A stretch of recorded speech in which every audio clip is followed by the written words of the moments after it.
Ya kalau Pak Prabowo nggak milih Caimin, ya itu rugi besar. PKB selama rezim Pilpres tidak pernah kalah. Di mana PKB berlabuh, pemenang. Yang menyatakan itu kayaknya menghina Pak Jokowi. Ya kalau memang nggak ada pencitraan, lari-lari aja, nggak usah bawa kamera, kan begitu.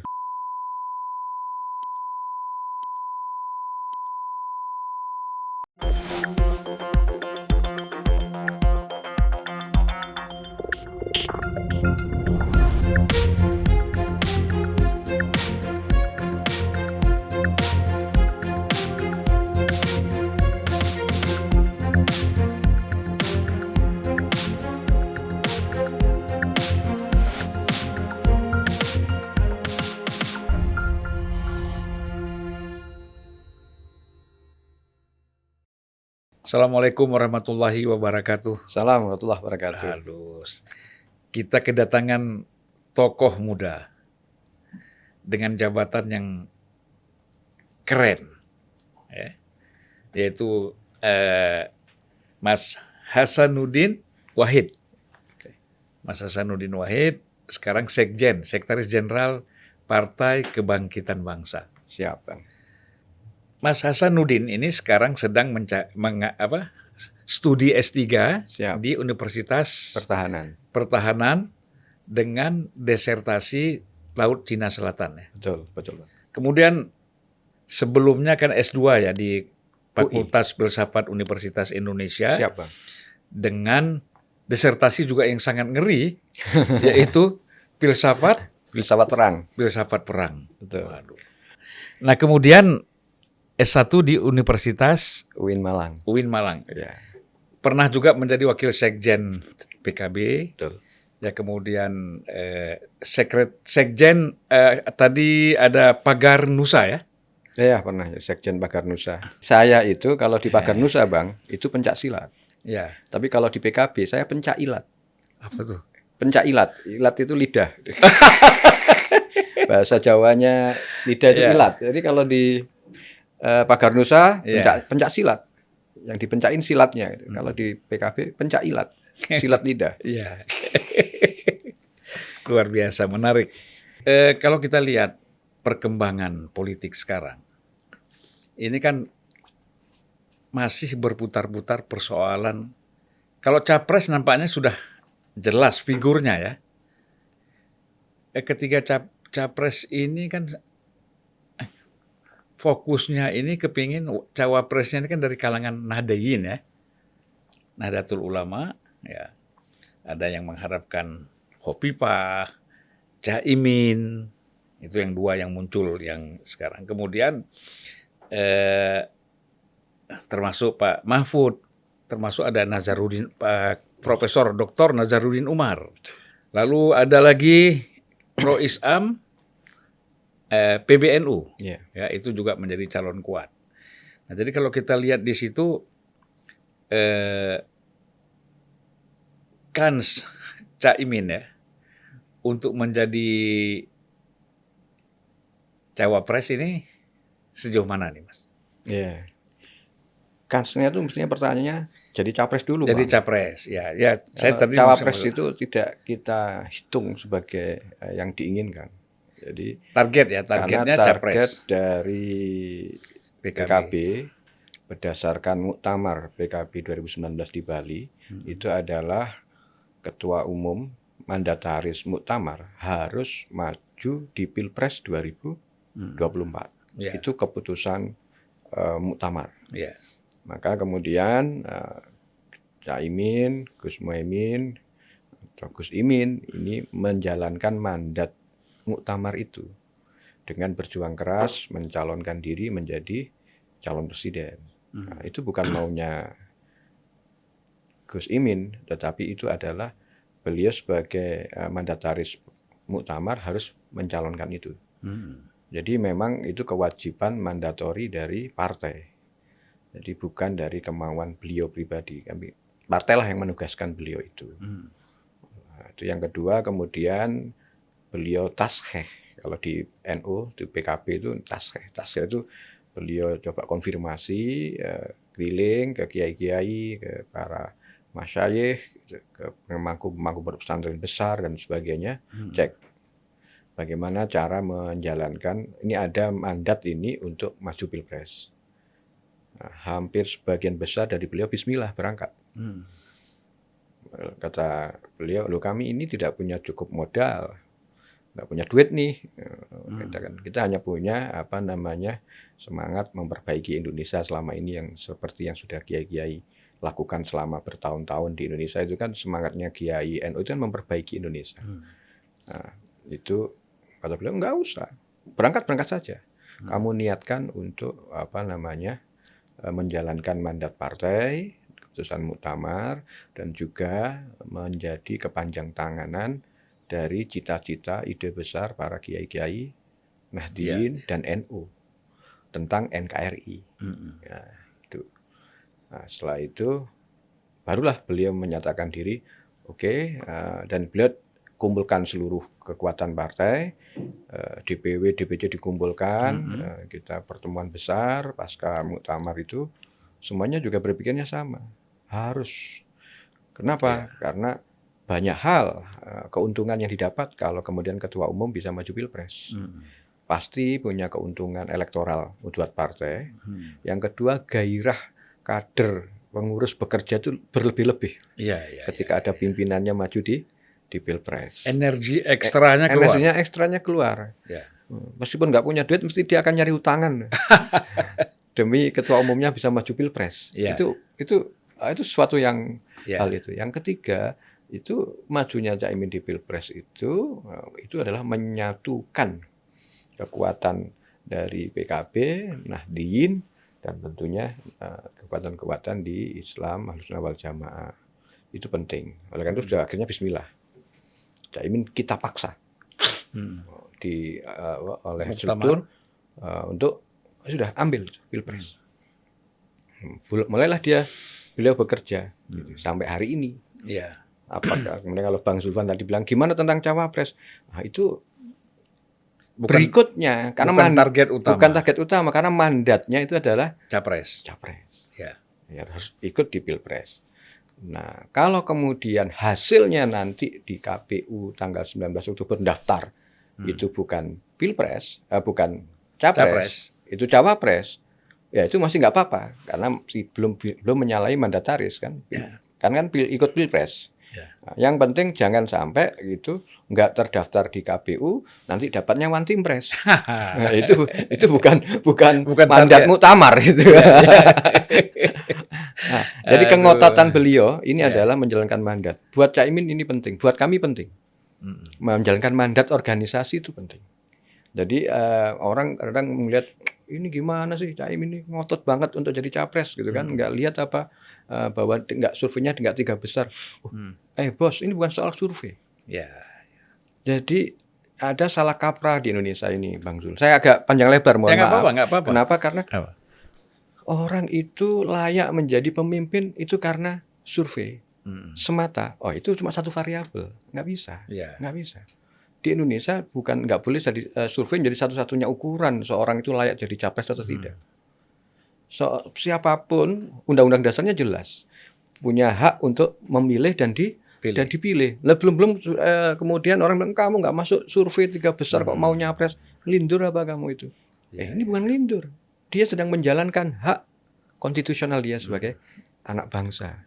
Nah ini yang menurut saya harus dibongkar di kita, di para elit, di para pemimpin negeri ini, di para politisi, bahwa kalau seseorang nggak punya survei tinggi, dia tidak boleh nyapres atau nyawapres. Menurut saya ini kesalahan fatal. Karena yang berhak mengikuti Pilpres itu partai politik. Mohon maaf, bukan lembaga survei. Lembaga survei hanya mengukur tentang popularitas, elektabilitas seseorang. Tetapi hasil survei itu tidak bisa menjadi alasan untuk mengkat keinginan orang untuk mencalonkan diri, baik presiden ataupun wakil presiden. Itu yang kedua. Yang sebenarnya dia layak ya. Iya. Bang Zul itu juga layak mencalonkan diri. Kenapa? Itu hak konstitusional, Bang. Cuma persoalannya kan partai mana yang bersedia. Benar. Karena memang rezim demokrasi kita kan menjadikan partai politik sebagai salah satu pilar utama demokrasi kita. Nah kalau pengen jadi nyapres, masuklah di politik kan begitu. Ya. Di partai politik, jadi anggota partai politik. Bukan membeli partai politik. Nah itu yang penting. Ya. Ya kalau mau nyapres, jadilah kader partai politik, berkiprahlah di situ, calonkan diri jadi presiden. Jadi Kecuali di Undang-Undang Dasarnya ada calon perorangan, nggak ada bang. nggak ada. Harus kader partai Ya. ya. Harus melalui partai politik. Itu undang-undangnya, Ya. itu peraturannya. Jadi rule of the game-nya begitu. Nah, jadi nyalonkanlah Anda menjadi presiden, calon wakil presiden dari partai politik, bukan karena survei. Nah itu yang berikutnya belum tentu bang ini tiga orang capresnya, bisa 4 loh bang. Ya. Jadi abang bilang tiga orang kemungkinan ngerucut kemudian Itu hanya 2. kalau berdasarkan survei. Nah, Tapi kalau di luar survei kan bisa 4. ya bisa kalau 5. matematika politiknya bisa 4. Ya. Ini kan sudah pasti Ganjar dengan dengan P3 dengan Hanura. Kemudian yang sudah satu rumpun PKB dengan Gerindra. Ya. Yang satu rumpun Nasdem, Demokrat sama PKS. Ini kan masih ada 2 ini yang belum tentukan. Golkar sama PAN. Golkar sama PAN. Padahal kalau 2-nya bergabung Bisa cukup. maju. Dan kalau itu bergabung, wah itu keren. Jadi 4.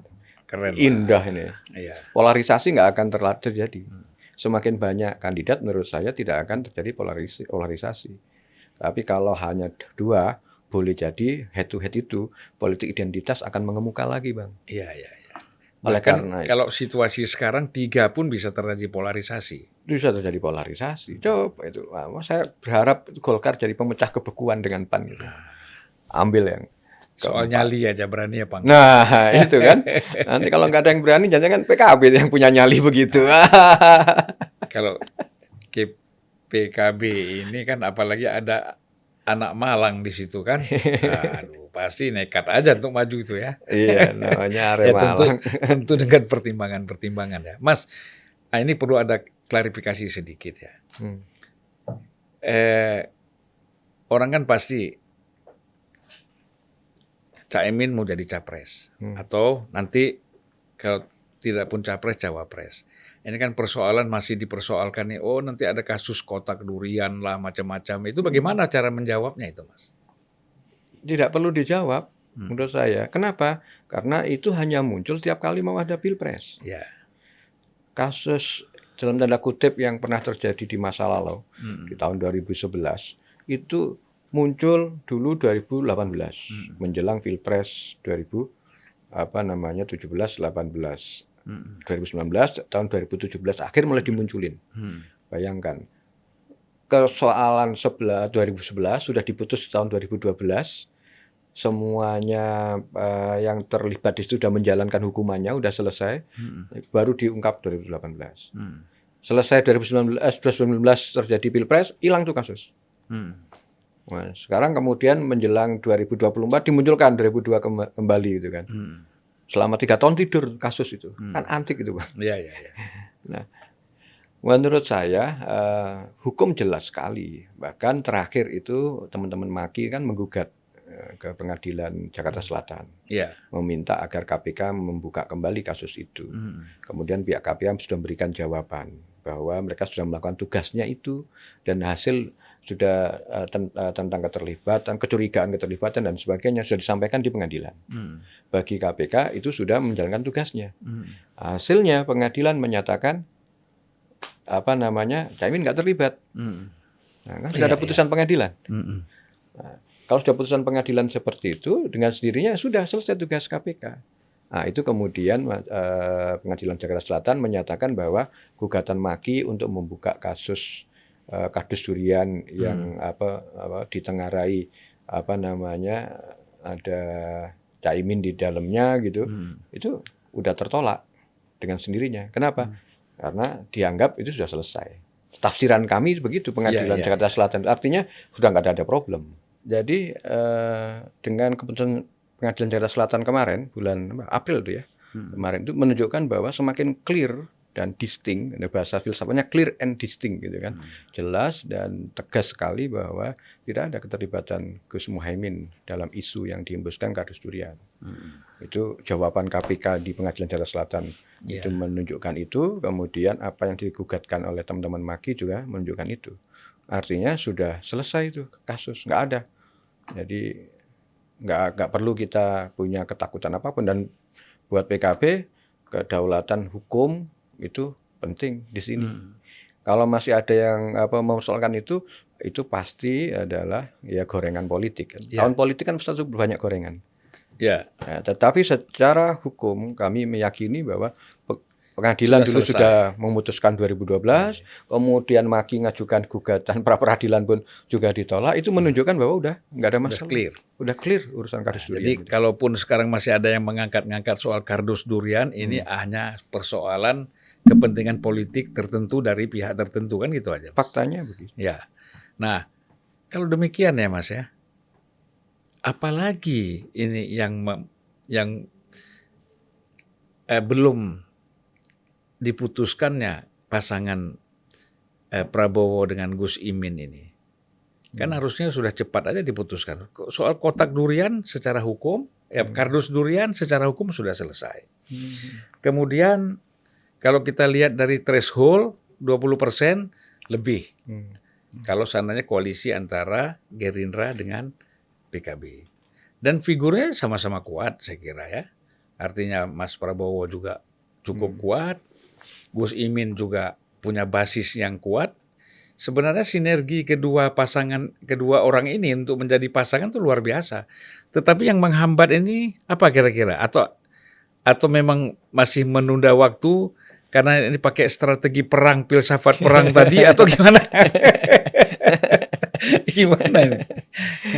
Ibarat mana itu orang nikah, orang kawin itu selalu persiapannya panjang, Bang. Oh gitu. Karena kita bukan married by accident, gitu kan? Kita ini nikahnya itu nikah beneran. Ketika nikah beneran, maka masing-masing kemudian melakukan persiapan-persiapan, kemudian ngajak banyak orang untuk terlibat, begitu. Jadi urusan mendeklarasikan siapa capres, siapa cawapres, jelas dalam dokumen kerjasama antara Gerindra dengan PKB, itu kita siapa capres cawapres dari koalisi Kebangkitan Indonesia Raya itu ditentukan oleh 2 orang. Satu Ketua Umum Gerindra Pak Prabowo Subianto dan satunya Ketua Umum PKB Gus Muhaimin Iskandar. Beliau berdua inilah formaturnya kira-kira yang akan merembuk siapa capres, siapa cawapres. Nah, urusan ngerembuk siapa capres, siapa cawapres itu mudah, Bang. Yang paling tidak mudah itu adalah memetakan perhelatan politik secara keseluruhan. Apakah mengumumkan lebih cepat itu lebih baik, ataukah justru nunggu lawan dulu? Dalam teori perang kan begitu, gitu kan? Kenali dirimu, kenali lawanmu, nah itu kan harus jelas dulu. Oh, kalau kita ini duluan, oh nanti yang lain pasti beda itu. Nah, jadi pertanyaannya 2 di politisi itu. Semualah saya yakin tanyakan kepada PDIP, tanyakan kepada Koalisi Perubahan. Pasti akan nanya, mau duluan atau mau melihat langkah lawan. Ya pasti ada hitung-hitungannya. Dan hitung-hitungannya itu setiap partai punya. PKB juga punya. Bahwa nikahnya PKB dengan Gerindra ini ada pernikahan banyak aspek dan kemudian banyak simbol itu ya. Dan kalau mau jujur, Bang, pernikahan semua koalisi yang ada ini hari ini yang paling paten itu hanya pernikahannya PKB sama Gerindra. Kenapa? Satu, Gerindra yang mewakili kelompok nasionalis, PKB mewakili religius. Jadi kalau pasangan nasionalis religius, itu ada di Gerindra sama PKB. Itu ada di Gus Imin sama Pak Prabowo. Pak Prabowo kuat figur nasionalisnya, Mas Muhaimin ini sebagai cicit dari pendiri NU gitu kan, darah biru di NU nih Gus Muhaimin ini. Dan bukan kaleng-kaleng, yang bukan datang hanya untuk nyapres atau nyawapres ke NU. Jadi memang dia lahir dari NU. Itu yang kemudian itu dari sisi komposisi sipil militer menarik dua-duanya. Satu sipil, satu militer. Dapat tuh, Bang. Nasionalis religius dapat. Sipil militer dapat nih 2 orang nih. Kemudian dari sisi apa lagi? Tua muda. Satu tua senior Pak Prabowo. Yang kedua muda. Gus Muhaimin masih muda. Kan yang nyari abang lah yang juga ikut menjadikan Caimin jadi aktivis hebat di Jakarta kan ya Abang Zulfan juga toh. Nah, itu artinya dia muda. Muda, tua, muda. Oke. Kemudian apalagi yang dicari? Itu ada di sini. Yang dibutuhkan Prabowo ada di Pak Muhaimin. Kenapa? Begini. Pak Prabowo 2 kali Pilpres itu kalah hanya besar, itu hanya di Jawa Tengah, Jawa Timur. Pak Prabowo menang di beberapa tempat, bahkan di luar Jawa, di beberapa provinsi di luar Jawa menang. Jawa Barat juga menang. Tetapi kemenangannya itu tidak sebanding dengan kekalahannya di 2 provinsi ini, Jawa Tengah, Jawa Timur. Di Jawa Tengah dia kalah sekitar 11 jutaan, atau bahkan hampir 12. Di Jawa Timur dia kalah 8 juta, Bang. Kekalahan ini kalau digabungkan 12 tambah 8, 20 juta. Itu sangat signifikan. Sementara hanya 48 sama 52 atau berapa ya? Selisih Pak Jokowi dengan Pak Prabowo kemarin. 4% ya. 4-6% lah maksimal. 4-6%. Nah, 20 jutaan itu di Jawa Tengah, di Jawa Timur, Bang. Nah, dalam konteks ini pemenang PKB itu rajanya Jawa Timur. Di Jawa Tengah PDIP, runner up-nya PKB. Nah, partai yang seperti ini di Jawa Tengah, di Jawa Timur nggak ada selain PKB sama PDIP. Jadi di Jawa Timur itu gantian PKB PDIP yang menang, suaranya tipis-tipis saja. Nah, jadi kemudian di Jawa Tengah PKB sejak reformasi sampai 2019 kemarin itu selalu nomor 2, Bang. Nomor 1 PDIP, nomor 2-nya PKB. Partai-partai yang lain di bawahnya jauh. Ya kan? Bahkan kayak PAN malah nggak dapat tuh di Jawa Tengah. Kalau di Jawa Timur udah pasti PKB. Situ ibu kotanya PKB lah, Jawa Timur. Nah, jumlah DPR RI-nya PKB dari Jawa Timur 19, dari Jawa Tengah 13. Kalau digabung aja sudah 32. Dari 58 anggota DPR RI-nya PKB, 30-nya dari Jawa Tengah, Jawa Timur. Hampir 45% itu dari 2 ini. Artinya kalau Pak Prabowo pengen menang, ambil PKB. Kalau selain PKB, mohon maaf ya, katakan ambil wapresnya dari teman-teman Golkar gitu. Nah, Golkar berapa suaranya di Jawa Tengah, Jawa Timur? PAN berapa? P3 nggak mungkin sudah ikut PDIP, ya kan?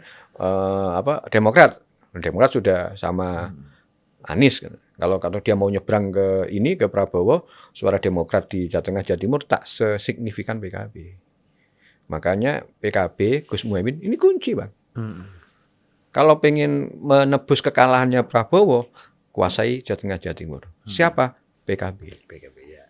Berarti sebenarnya sudah selesai ya? Enggak, sudah selesai. Nah, makanya itu yang jadi persoalan yang saya tanya tadi.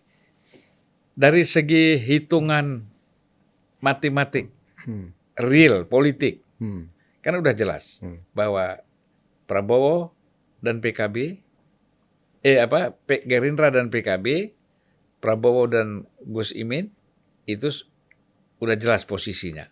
Ya kalau kita hitung-hitung suara kan. Nah kemudian persoalan hukum itu juga sudah selesai. Clear. Nah kenapa nggak segera saja diumumkan? Artinya kan begini. Tadi Mas Hasanuddin mengatakan bahwa kita menunggu karena kita menunda melihat siapa pasangan-pasangan capres yang lain gitu ya. Nah sebenarnya kalau kita lihat ini sudah diumumkan saja tuh udah selesai. Karena dalam feeling saya, dalam apa yang saya bisa tangkap dari Mas Prabowo, kecenderungan dia itu pasti akan bersama dengan Caimin, ya. Itu kecenderungannya, pandangan saya begitu. Walaupun ya ada kesana kemari biasalah kan, silaturahim namanya kan. Tapi kan media melihat silaturahim ini sebagai upaya untuk window shopping. Window shopping di musim dingin. Iya. Karena toko tutup semua. Terus saya begini, Bang. Kalau ini bukan persepsi ya, feeling saya saja. Pak Prabowo itu jenderal. Ahli strategi mestinya, seorang jenderal tentara. Salah satu elemen dasar untuk memenangkan perang itu adalah salah satu namanya momentum. Dia pasti menghitung betul momentum. Kenapa? Kalau kita salah menghitung momentum, katakan beliau ini, saya punya orang yang punya keyakinan mereka berdua akan berpasangan. Saya nggak bilang saya sebagai sekjen, tapi saya Hasanuddin Wahid meyakini bahwa pasangan terbaik dua orang ini. Tapi ini urusan momentum. Momentum itu penting. Sebab begitu momentumnya itu nggak tepat, contoh aja Bang, itu momentum nggak tepat. Itu adalah seorang Napoleon itu adalah rajanya Eropa itu. Jenderal yang bisa menaklukkan banyak negara. Perang menang terus itu Napoleon. Tapi ketika dia tidak bisa menghitung momentum bagaimana dia menyerang di daerah Eropa Timur dan sebagainya, Rusia itu nggak ngitung musim. Tiba-tiba ada musim salju, dia nggak siapkan logistiknya, pasukannya itu perang di musim salju, dia nyerang ke sana, Rusia kalah. Kenapa? Karena ini dia nggak ngitung momentum, ini musim dingin atau musim apa. Padahal menurut hitungannya dia, ini belum waktunya musim salju datang. Musim dingin loh. Nah, tiba-tiba dia nyerang ke Rusia, musimnya salju. Itu artinya apa? Ada momentum yang dia hitung yang salah. Nah, saya pikir ini urusan momentum saja. Satu, mungkin Pak Prabowo mencari momentum yang tepat, gitu kan. Yang kedua, sebagai seorang militer ahli strategi, dia pasti akan menghitung kawan lawan. Dia pasti akan menghitung seluruh aspek. Jadi kalau dia harus menghitung seluruh aspek, ya PKB punya cukup kesabaran untuk menunggu Pak Prabowo ini menghitung seluruhnya. Asalkan semuanya dikomunikasikan antara PKB dengan Gerindra. Dan selama ini ya Pak Prabowo fair. Semuanya dilaporkan apa yang dia lakukan, kita juga melakukan apa, saling melaporkan dan sebagainya. Dan sinergi itu terus dicoba di ini. Urusannya urusan momentum. Yang kedua, sebagai jenderal perang yang sudah beberapa kali tarung belum meraih kemenangan, pasti akan lebih punya hati-hati daripada sebelumnya. Prabowo sudah pernah mengalami menjadi cawapresnya Bu Mega. Pak Prabowo sudah pernah mengalami punya cawapres Pak Hatta Rajasa. Pak Prabowo juga pernah mengalami punya cawapres Sandiaga Uno. Maka kali ini kalau dia ingin punya berpasangan, maka dia juga pasti akan menghitung ini semuanya. Jadi ya mungkin kamus besarnya politiknya hari ini, beliau itu adalah belajar dari kegagalan, bukan belajar dari kesuksesan. Nah, karena kamus politiknya belajar dari kegagalan, maka harus menghitung betul apakah PKB ini faktor yang bisa membalik kegagalan itu semuanya tidak. Saya jawab di sini, PKB lah faktornya. PKB menjadi kunci. Kenapa? PKB selama rezim Pilpres tidak pernah kalah. Di mana PKB berlabuh, pemenang. Di situ bahkan ketika presiden masih dipilih oleh MPR bisa menang. Penentu. Swing voternya itu PKB. Ya, iya. Jadi salah satu yang menyebabkan Pak Amin Rais dulu tidak berani maju sebagai capres, karena dia tahu PKB tidak akan pilih dia. Nah, swing voternya itu yang menentukan itu adalah PKB. Emang luar biasa, ya. Ini yang orang perlu belajar. Apalagi di dalam PKB sekarang ada ahli perang. Tambah bahaya lagi nih, tambah ngeri lagi. Jadi Mas, atau kita anggap sebagai rumor lah ya, pandangan-pandangan yang mengatakan kalau bulan Juni ini misalnya bahwa pasangan ini tidak segera diumumkan antara Prabowo dengan Caimin, maka ini perlu ada evaluasi total terhadap koalisi Gerindra dengan PKB. Ini gimana? Ini udah bulan Juni nih. Itu kan rumornya. Jadi kalau secara kelembagaan tidak pernah kita mengajukan itu. Kenapa? Karena itu kan maunya para kiai-kiai itu. Kiai-kiai itu kan sudah ayo segera. Kenapa? Karena ini bulan baik untuk nikah. Di mana-mana nikah itu bulan Syawal katanya. Ini kalau lewat bulan Syawal malah nggak bagus dan sebagainya. Itu nggak apa-apa sebagai bentuk ini. Tapi PKB sendiri tidak pernah mendeadline kepada Pak Prabowo. Tapi yang penting semuanya dihitung bareng-bareng semuanya. Jadi soal itu menurut saya rumor itu PKB nggak pernah mendeadline. Bahkan Caimin sendiri itu sangat nyaman dengan Pak Prabowo. Caimin menyatakan saya nyaman. Ini orang ada visinya, begitu kan. Jadi nggak ada masalah itu. Sebagai seorang Muhaimin Iskandar, oke. Dengan apa yang dilakukan oleh Pak Prabowo dengan kesana kemarinya, manuver-manuver dan sebagainya itu. Tapi tentu saja sebagai ketua umum kan beliau nanti pasti akan bertanya kepada partai. Sebagai pemegang mandataris, beliau pasti akan nanya. Nah, kemudian beliau juga akan nanya kepada para kiai, nanya ke semua pihak. Oh ini sudah bulan Juni nih, ini sudah bulan Juli nih, progresnya apa? Ya yang namanya orang ini kan harus ada progres. sebagai ketua umum partai beliau pasti akan melakukan progres-progresnya. Iya. Tapi sampai sekarang kami nggak pernah mendeadline secara apakah ada deadline resmi dari PKB kepada ini, enggak. Iya. Kalau untuk orang per orang atau ada kiai yang pingin mendeadline sebagainya, kita pasti akan sampaikan ke Prabowo. Dan PKB terkenal selama ini kalau berkoalisi itu setia loh. Pernah cek PKB itu loncat-loncat? Enggak. Dengan Pak SBY 2 periode, dengan Pak Jokowi pun 2 periode. Iya. Itu menunjukkan bahwa kami itu punya fatsun dalam berpolitik. Kami selalu punya ini. Kalau kami itu bergabung dengan baik-baik, artinya nanti pun berpisah pun dengan baik-baik. Iya, iya. Nah, tadi nggak ada saling Jangan ada ancam. partai Nggak tadinya tidak mendukung presiden yang terpilih, tapi lompat ya. PKB kan belum pernah lompat-lompat gitu ya. Nggak, PKB belum pernah punya track record itu. Gitu kan. Jadi dalam konteks itu sih PKB belum pernah punya track record yang begitu-begituan. Tapi bahwa PKB penentu, saya yakin penentu. Jadi satu lagi ini kan kira-kira 1 bulan yang lalu itu menarik ya. Ada pertemuan antara Pak Prabowo dengan putranya Pak Jokowi ini ya. Gibran. Nah, dengan Mas Gibran. Itu kan terus rame diisukan. Wah, ini Prabowo akan berpasangan dengan Gibran, putranya Pak Jokowi, sebagai cawapres gitu loh. Ya tentu kan kita mau konfirmasi langsung ini. Bagaimana sih ketika mendengar ini dari pimpinan PKB sendiri, bagaimana melihat? Nyantai aja kita. Jadi siapapun dalam konteks tadi itu kan pasti Pak Prabowo mau ngajak Mas Gibran atau mau ngajak siapapun untuk ditawari menjadi pasangannya berdasarkan diktum kerjasama PKB sama Gerindra. Ada poin 4 pasangan capres-cawapres diputuskan oleh Pak Prabowo sama Pak Muhaimin. Pasti kalau seandainya Mas Gibran kepingin gitu. Saya nggak tahu yang kepingin Mas Gibran atau Pak Prabowo-nya kan gitu, karena kita belum tahu pastinya. Ya kan. Nah, tapi kalau katakan beliau Mas Gibran pingin gitu, kan pasti Pak Prabowo sama Pak Muhaimin akan berembuk dong, memutuskan. Oke, gimana kalau kemudian ini Mas Gibran gitu. Nah, itu kalau pasti akan melalui fase itu. Tapi buat kami nggak ada kekhawatiran apapun, karena kan juga masih banyak hal ya. Apakah Mas Gibran umurnya cukup? Setahu saya kan umurnya nggak cukup. Batas seorang calon presiden 40. Itu 40 ya. Mas Gibran belum 40. Yang kedua, apakah Mas Gibran langsung menjadi cawapres itu? Sementara Mas Gibran kan KTA-nya PDIP.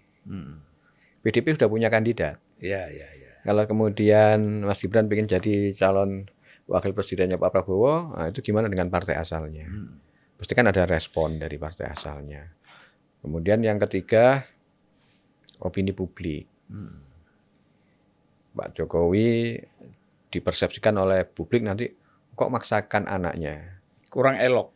Nah, itu dalam konteks persepsi publik. Tapi buat hak konstitusionalnya boleh. Dan punya hak, Mas Gibran punya hak, Pak Jokowi punya hak mencalonkan Mas Gibran katakan itu punya hak. Kenapa? Karena itu ini negara demokrasi. Undang-undang dasarnya ngasih ruang itu. Nggak peduli dia anaknya siapa. Setiap orang punya hak untuk memilih dan dipilih. Bagi PKB no problemo lah gitu. Cuma dikembalikan kepada publik, dikembalikan kepada kita semuanya elok atau tidak eloknya. Jadi menurut saya menarik itu Mas tadi. Jangan karena dia anak presiden terus dia terhambat untuk dijadikan sebagai calon ya. Kasihan. Iya, nggak bisa. Karena kan anak siapapun bebas ya, siapapun untuk maju sebagai apakah presiden ataupun syarat rukunnya memenuhi tidak kan begitu kan? Syarat rukun formalnya, persyaratan secara formal, persyaratan secara moral, ada syarat moralnya loh. Jadi capres cawapres ada persyaratan moralnya gitu kan. Terus ada kemudian persyaratan secara etika publik, bahkan yang paling terakhir itu adalah ini kehendak rakyat. Kira-kira itu bisa mendapatkan dukungan banyak pihak nggak, rakyat nggak? Itu saja menurut saya. Ya di samping itu pertimbangan Pak Jokowi sendiri ya, saya kira pasti punya pertimbangan yang matang Ya kalau saya nggak tahu ya, kalau di publik kan Pak Jokowi bilang nggak logis kan gitu. Kalau saya sudah ada jawaban Pak Jokowi, paling saya bisa dikoreksi. Tapi waktu itu kan kayak nggak logis gitu. Kalau Pak itu jawaban publik. Atau bahasa lainnya belum saatnya. Iya.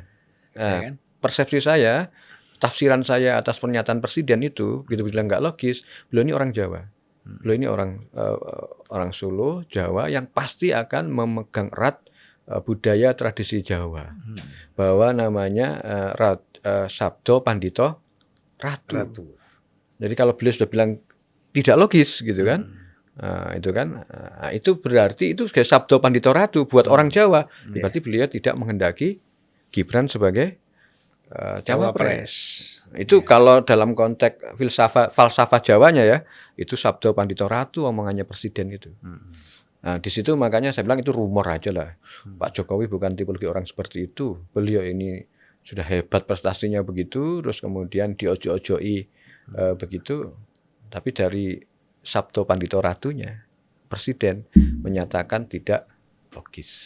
Dan memang tidak ada pernyataan dari Pak Jokowi, dari Pak Mas Prabowo misalnya bahwa Gibran ini akan menjadi cawapres, kan tidak ada pernyataan.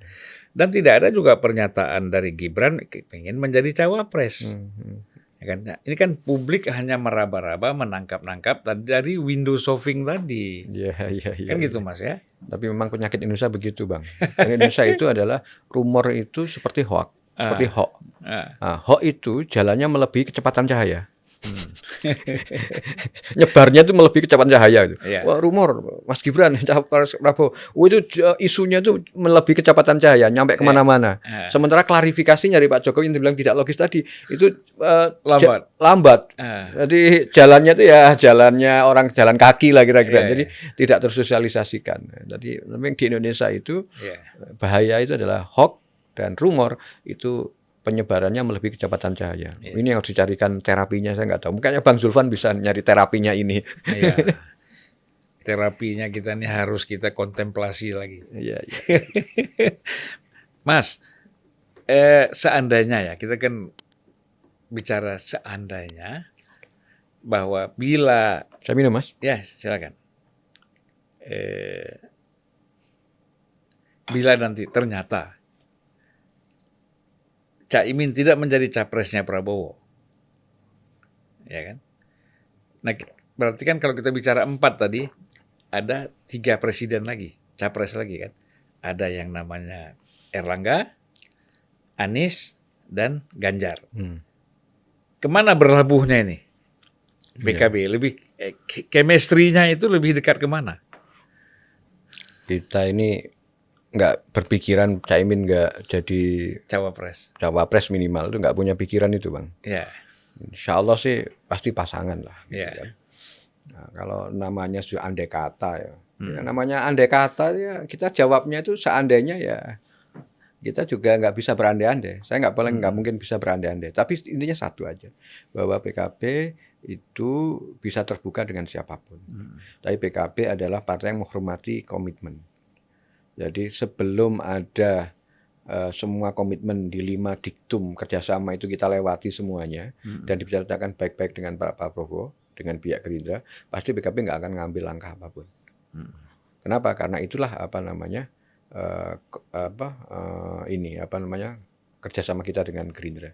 Saya yakin juga Gerindra juga punya pikiran yang sama dengan PKB, bahwa kerjasama ini juga berdasarkan 5 hal item itu. Dan salah satunya adalah siapa capres sama cawapresnya itu ditentukan oleh beliau berdua. Lah faktanya hari ini kan Gerindra sama PKB, ya kan tinggal berdua aja ngobrol. Makanya kalau kemudian Bang Zulfan bilang kan seandainya nggak dipilih, kan masih seandainya Bang. Saya nggak bisa menjawab yang seandainya, ini nggak bisa jawab. Karena seandainya itu belum tentu terjadi problemnya. Saya susah jawabnya kalau seandainya loh. Karena saya nggak mau berandai-andai. Sebab berandai-andai itu ada dalilnya Bang. Anna inda doni adibi. Ada begitunya. Dia diskusinya apa? Saya, kata Tuhan, berdasarkan atas persangkaan hambaku. Hambaku kemudian menyangkakan bahwa kamu nggak akan berpasangan dengan itu. Nah, maka sama Tuhan dikasih. Ya udah kamu nggak usah pasangan sama itu. Nah, saya nggak mau masuk di wilayah itu.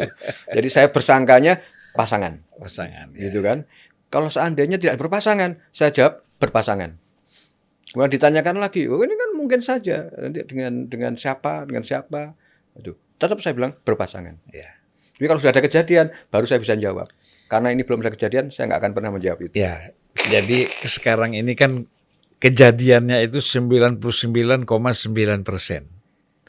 Dengan apa yang dijelaskan tadi, Ya.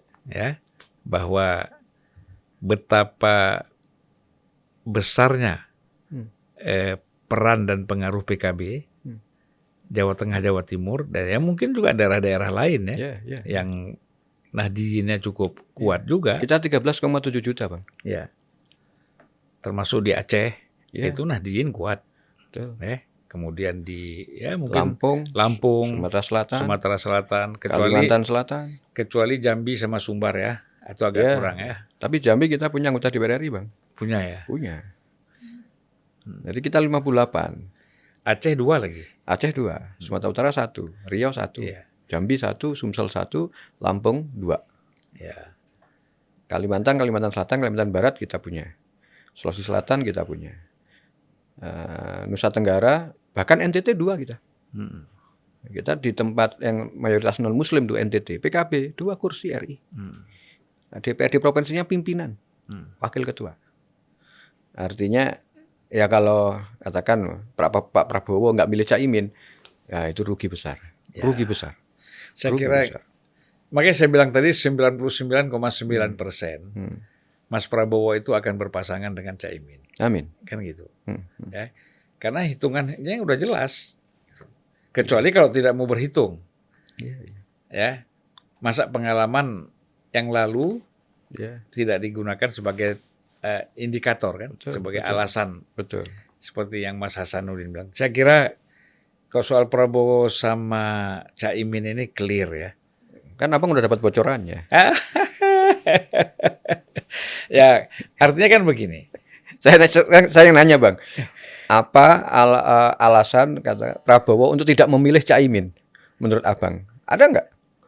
Kalau dari Mas Prabowo sendiri tidak ada ya. Kan nggak ada. Cuman kan menangkap isu dari luar. Tapi isu tadi kan tadi katakan secara hukum kasus durian udah clear. Udah clear. Apalagi isu. Apa menurut Abang apa gitu? Ya, isu yang kemudian nggak ada kan? Nggak ada. Ya udah. Kalau katakan tentang survei, Bang, sepanjang sejarah Republik ini pemilihan langsung, yang namanya wakil presiden itu tidak dipilih berdasarkan survei. Coba dicek. Iya. Apakah Pak SBY milih Pak JK itu berdasarkan survei?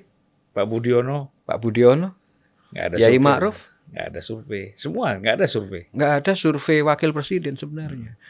Tapi mesti survei presidennya. Di Indonesia ini masih paternalistik, Bang. Jadi kekuasaan dalam bawah sadar masyarakat Indonesia itu raja. Nggak penting wakil rajanya, yang penting rajanya. Karena mulai Aceh sampai Papua isinya kerajaan, Bang. Namanya kerajaan, raja yang dihitung. Masa ada wakil raja yang dihitung atau mahapati? Enggak, Bang. Jadi orang kan mensurvei ini wakilnya ini, kalau wakilnya ini akan nambah suara. Itu alam bawah sadar masyarakat Indonesia itu menolak itu. Dan survei fakta membuktikan seorang dipilih jadi wakil presiden bukan karena survei. Tapi ada satu kelebihan Pak Muhaimin. Dia adalah konsolidator suara. Muhaimin Iskandar itu adalah simbol konsolidator suara. 2009 katakan kita agak babak belur ketika ada pecah-pecah dengan Gus Dur. Cuma dapat 5% katakan. Tapi langsung rebound. 2014 naik dari 28 kursi jadi 47 kursi di DPR RI, Bang. 2019 naik lagi dari 47 kursi menjadi 58 kursi. Itu artinya Muhaimin Iskandar seorang konsolidator suara. Nah, dari 5,6 juta di tahun 2009 menjadi 2019 menjadi 13,7 juta suara PKB, Bang. Tapi kan ini peran sekjen ada juga. Oh, tidak. Pimpinan tunggal itu adalah mandataris, itu adalah ketua umum. Ketua umum yang mampu menderivasi tugas-tugasnya kepada kami, ke sekjen, ke wakil ketua umum, ke yang lain dan sebagainya. Kalau kita ini kan namanya sekretaris jenderal membantu sepenuhnya ketua umum, Bang. Iya, memang itu pastilah. Artinya kan lebih banyak menyelesaikan persoalan-persoalan di dalam ya. sesuai dengan tupoksi. Ya, administrasi, ya kayak Ya. program-program internal, Ya. itu saya kira. Nah, ini kita berandai lagi, ya, namanya apa? Keinginan untuk bertanya. Nih, Iya, Mas. iya. Tiba-tiba Mas Prabowo bilang gini, Caimin, bagaimana kalau kita jadikan salah seorang kiai senior menjadi wakil presiden saya? Pak Caimin setuju nggak kira-kira? Nah, kira-kira sikapnya gimana nih? Kiai senior itu siapa? Hah? Kiai senior itu siapa, Bang? Nggak tahu. Nah, itu harus jelas lihat lu kiai seniornya itu siapa. Karena Misalnya Agil kiai Sirat, senior ya. Kiai Haji Agil Sirat, Profesor Agil Sirat misalnya. Pak Prabowo minta Kiai Agil. Nah kemudian apa kira-kira sikapnya?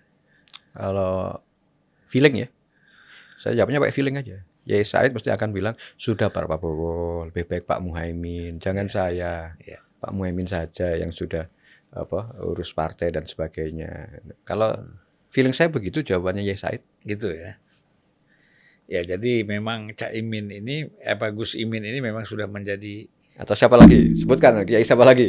Saya akan bisa menjawabnya Enggak, ini. Kalau saya ini. kalau menangkap ini berarti Gus Imin ini sudah menjadi betul-betul anak kesayangan para kiai yang dipercaya untuk itu benar. Ya, yang dipercaya untuk bagaimana membangun bangsa ini ke depan. Jadi kalau nanti coba Pak Prabowo itu sudah keliling. Pak Muzani, Pak Prabowo itu keliling. Sudah berapa bulan terakhir ini keliling ke kiai-kiai. Beliau sudah menyatakan kepada kami, mayoritas kiai menyatakan Pak Muhaimin. Terakhir kemarin di Tambak Beras, ya kan? Di Tambak Beras dinyatakan Pak Muhaimin. Ada Gus Miftah, ada Kiai Marzuki Mustamar, ada Gus Kiai Haji Ali Masyuri Tulangan, ada Kiai Hasib Tambak Beras, ada Bunyai banyak-banyak lah di situ, Duriah di Tambak Beras. Itu faktanya mintanya ke Gus Muhaimin. Pak Prabowo juga menyatakan kepada kami bahwa mayoritas kiai di bawah itu mintanya Gus Muhaimin. Ya kalau sudah mayoritas begitu gimana lagi kan? Artinya bahwa Caimin dan PKB ini jadi kesayangan kiai. Ya, jadi artinya Pak Jokowi, artinya Mas Prabowo itu perlu konsultasi dengan Pak Jokowi ya untuk menentukan cawapresnya itu apa itu artinya? Pak Prabowo ini kan prajurit, Pak. Namanya prajurit itu panglima tertingginya presiden. Kalau beliau ini kemudian berkonsultasi dengan presiden, monggo-monggo saja. Itu kita tidak bisa menolaknya. Tapi kan tetap sebagai bentuk etika politik Jawa.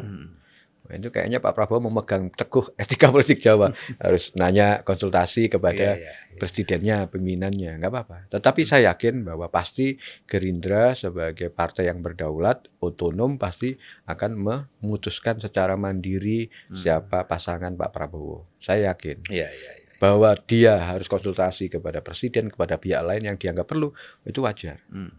Tapi kan kita juga punya keyakinan bahwa Gerindra punya otonomisasi, punya kedaulatan, kemandirian dalam mengambil keputusan. Sama halnya kemudian PKB juga punya kemandirian dan kedaulatan mengambil keputusan. Sama halnya dengan Pak Presiden pasti juga akan mempunyai kemandirian dan kedaulatan dalam pengambilan keputusan. Pasti semuanya. Dalam konteks teori politik Jawanya ini, semuanya itu dalam fatsun-fatsun langgam politik Jawa ya seperti ini. Harus konsultasi. Omongan presiden itu sabdo pandito ratu. Kalau sudah terucap sudah pasti tidak akan ditarik kembali. Kan itu seperti itu. Nah, kita meyakini dan Pak Jokowi itu pasti juga melakukan hal yang serupa. Ya. Jadi kan gini, kalau kita bicara kan ada semacam skenario katanya. Supaya cawapres ini semuanya adalah Jokowismen. Ya. Ada Pak Ganjar, Sandiaga Uno, ada Prabowo dengan Erik, kan gitu. Nah kira-kira apa ada dirasakan di PKB bahwa Caimin ini termasuk juga Jokowismen? Kita kan masih di koalisinya kan. Jadi gini, all president men itu orang melihatnya hanya nama-nama yang muncul. Nah, yang munculin itu siapa? Gitu. Apakah Muhaimin Iskandar, Gus Muhaimin itu bukan all president men? Lah wong kita masih di dalam koalisi kok. Gitu kan. terus kemudian dieksklusi bahwa ini bukan orangnya presiden. Lah itu namanya itu menghina presiden. Saya kok melihat Dan belum orang-orang pernah- yang menyatakan bahwa hanya 4 orang ini, kalau dianggap tadi menurut sampean ada 4 orang ini sebagai ini harus all president man, itu menghina presiden. Kenapa? Karena presiden pasti yang sudah berteman dengan beliau seperti all president man lah, pastilah.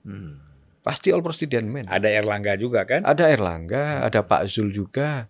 Nah, kenapa yang disebut hanya ini? Ya. All president man. Ya, itu yang menyatakan itu kayaknya menghina Pak Jokowi. Menghina kenapa? Meremehkan Pak Jokowi. Pak Jokowi seorang demokrat, dia pasti yang sudah bersama dengan dia, ya sama dia lah. Ya, yang pasti bukan orangnya Pak Jokowi itu kan Surya Paloh, Anies Baswedan, ya kan? SBY kan itu. Dan kata Bang Zul ya, bukan kata saya.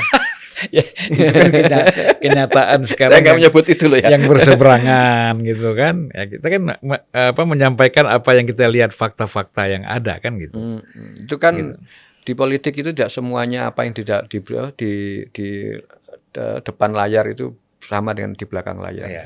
Boleh jadi kemudian itu itu kelihatan bukan orangnya. Ini belakangnya berteman, Bang. Ya. Bukannya drama politik Indonesia itu banyak yang begitu. Tapi khusus untuk kali ini, untuk yang saya sebut, orang-orang yang saya sebut tadi, itu udah jelas berseberangan itu. Sulit untuk sementara ini ya, untuk bertemu. Nggak tahu untuk setelah pemilu nanti. Jadi sebelum pemilu itu agak berat. Betul. Walaupun kemarin Puan Maharani misalnya Mas ya, menyampaikan bahwa AHY termasuk salah satu cawapresnya Ganjar Pranowo kan gitu. Iya. Ya boleh di permukaan boleh seperti itu, tapi di belakang bisa lain. Bisa berbeda di depan, Bisa bersama beda. di belakang, bisa bersama di belakang, berbeda di depan. Bisa jadi dua-duanya juga berbeda. Ya. Nah, namanya politik Indonesia kan penuh drama. Ya, jadi Mas Hasanuddin, Ya. karena sudah 1 jam, ya saya minta adanya closing statement dari Mas, melihat tadi dari awal sampai akhir itu kira-kira apa yang ingin disampaikan, harapannya untuk masyarakat ini melihat persoalan terutama pasangan Prabowo dan Muhaimin. Yang pertama, selama ini isu capres, cawapres, isu politik kita selalu kental diwarnai dengan debat tentang popularitas dan elektabilitas. Satu, terlalu banyak diwarnai all president man atau di luar itu. Terlalu banyak kemudian dibanding-bandingkan ini antara yang lari pagi sama yang tidak lari pagi gitu kan. Naik sepeda dengan yang ke Sepeda pasar. sama yang ke pasar dan sebagainya. Tapi buat Gus Muhaimin Iskandar, buat saya, dan itu saya lihat Gus Muhaimin berkali-kali ngobrol bersama kami, diskusi itu bilang, kita ini bagaimana menjadi sebuah Pilpres 2024 ini Pilpres yang cerdas. Ya. Harapan Gus Muhaimin selalu begitu. Ayo PKB harus mempelopori Pilpres 2024 Pilpres yang cerdas. Bukan Pilpres politik identitas lah, bukan urusan remeh-temeh lari pagi, bukan persoalan populer di medsos lah. Karena itu semuanya bentukan, pencitraan. Atau apalagi saling jelek-menjelekan. Mau menjelekan, saling mencitrakan diri begitu. Ya. Ya kalau memang nggak ada pencitraan, lari-lari aja, nggak usah bawa kamera kan begitu. Nggak usah masuk video lah. Nggak usah masuk video dan sebagainya gitu. Untuk kesehatan aja. Untuk kesehatan saja, kira-kira begitu. Sama dengan yang lain. Nah, kenapa? Karena 2024 harus jadi saat Pilpres yang cerdas, kata Gus Muhaimin. Nah, salah satu tanda kecerdasan itu adalah kalau semuanya orang bicara gagasan, bukan bicara tentang popularitas. Orang populer itu nggak harus jadi capres gitu kan. Tapi artis pun itu bisa populer. Tiba-tiba itu gara-gara dia bilang Dajjal Lampung, populer dia. Hanya dengan satu kalimat tentang Lampung, ada seorang bisa terkenal. Jadi menurut Gus Muhaimin dan menurut saya, Pilpres 2024 harus Pilpres cerdas. Pilpres cerdas itu syaratnya satu, Bang. Jadi pendekatannya pertarungan gagasan. Ya, pendekatannya harus lebih rasional. Gagasan, bukan dan emosional. Ya. Tarung gagasan, tarung program. Jadi kalau kemudian sehebat apapun seseorang, tapi kalau gagasannya nggak ada, programnya nggak ada untuk Republik ini, buat apa? Nah ini PKB mengajaknya begitu. Gagasan-gagasannya Prabowo kalau kita lihat ketika dia itu menjadi capres 2014-2019 itu banyak dijalankan oleh Pak Jokowi. Ya, terutama dalam konteks bagaimana BLT, mengatasi kemiskinan, segala macam. Tapi kan lihat, yang menonjol 2019 kemarin kan politik identitas, Bang. Ya, Nah, itu PKB, Gus Muhaimin bilang, aku nggak mau menghadapi situasi pilpres yang kayak begitu. Kita harus ngomong tarung gagasan, tarung ide, tarung program. Jadi semua orang diuji karena apa komitmennya untuk Indonesia Raya, bukan apa popularitas dia untuk Indonesia Raya. Nah, itu yang pertama, Bang. Kalau sebagai closing statement saya satu. Yang kedua, yang ingin saya sampaikan itu adalah Caimin berkali-kali bilang begini, politik ini kan di Indonesia ini kemudian kita banyak menghabiskan resources dan sebagainya. Bagaimana politik nggak banyak menghabiskan resources? energi terbuang banyak. Energi terbuang banyak. Itu harus menjadi PR seluruh politisi di Indonesia. Bagi kami Pilpres 2024 itu adalah bagaimana energi bangsa ini tidak tercurah penuh ke situ ansih hanya untuk mencari pemimpinnya, tapi kita harus tetap sadar bahwa apapun bentuk pertarungannya tidak boleh menciderai tentang rumah besar Indonesia. Ya, dan energi yang diserahkan ke sana tidak boleh melebihi perhatian kita kepada urusan NKRI ini. Nah, ini yang ini. Dan PKB saya lihat sudah mengawali ini dengan menerima kawan-kawan non-Muslim untuk menjadi caleg dan pengurus PKB ya. Sejak PKB berdiri, Bang. Iya, makanya. Jadi itu satu bukti bukan hanya bicara. Ya. Untuk bicara soal bagaimana menghilangkan politik identitas. PKB sudah sejak awal partai terbuka. Ya. Jadi PKB bukan partai Islam, Bang. PKB itu partai nasionalis, religius. PKB itu bukan partai Islam, tetapi Partai Kebangkitan Bangsa. Partai Kebangkitan Bangsa. Baik, Mas Hasanuddin. Saya kira kita 1 jam lebih ya. Ya, makasih. Insya Allah banyak manfaat yang bisa dipetik, yang bisa dirasakan, bisa ditangkap oleh masyarakat apa yang disampaikan. Ya, terutama tadi keraguan tentang persoalan pasangan Pak Prabowo dengan Gus Imin. Saya kira dengan penjelasan dari Sekjen PKB Mas Hasanuddin Wahid ini itu sudah menunjukkan saya kira firm, nggak ada masalah. Ya. Nggak ada masalah. Soal orang Jokowi, semuanya ini adalah anggota koalisi partai pemerintahannya Jokowi. Jadi semuanya clear, tidak ada masalah. Insya Allah tinggal kita doakan saja. Amin, amin. Pilpres ini berjalan lancar. Betul. Ya, dengan ide dan gagasan. Betul. Ya tentu harapannya adalah Prabowo Muhaimin itu yang menang sebagai Presiden 2024. Survei langitnya begitu, Bang. Iya. Satu-satunya partai yang punya 2 lembaga survei hanya PKB, Bang. Ya. Survei Bumi kita punya konsultan, survei langit kita juga punya kiai. Ya. Insya Allah semuanya berhasil, Mas. Amin. Terima kasih. Wabillahi taufik wal hidayah. Wassalamualaikum warahmatullahi wabarakatuh. Salam sejahtera buat kita semua. Selamat buat Partai Kebangkitan Bangsa. Amin. Terima kasih.